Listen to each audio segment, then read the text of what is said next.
of my cake, I just bought this. I don't know, Apple. I'm eating an onion. See? Oh, who did it? I don't know.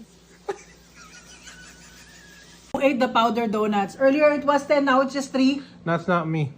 I hate liars. We have to be honest here. We are only 3, oh. How can I eat that? I'm vegan. Oh, I cannot reach. Oh, it's very hard. See? Who ate my Jollibee spaghetti?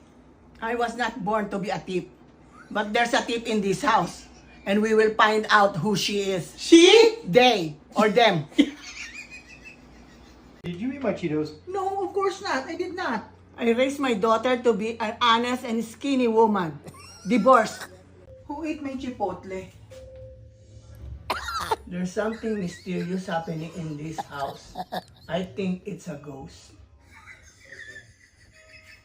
Who ate my PB&J sandwich? First, Apple, there's a thief. Second, there's a ghost. Now you're hallucinating. Why don't you see a doctor? What happened to the butter? I just bought this one yesterday. It's already empty. You know, Apple, please refrain from accusing anybody. Maybe you do it yourself. Chocolate? Oh, I don't like chocolate. It's too fattening for me. I like broccoli. Who ate this? This is for work. I don't know what to say, Apple. I'm sorry. But he ate it. He ate fast. I told you, divorce him. He's a liar. I just bought this today. I don't know, Apple. I really didn't do it. Scout's honor. I didn't do it.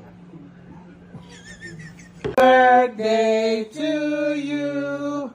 Happy birthday to you. Happy birthday, happy birthday. Happy birthday, Apple. Blow your candle, Happy Apple. birthday. Oh, I will slice it for you. Do you like the cake, Apple? Huh? It's very nice.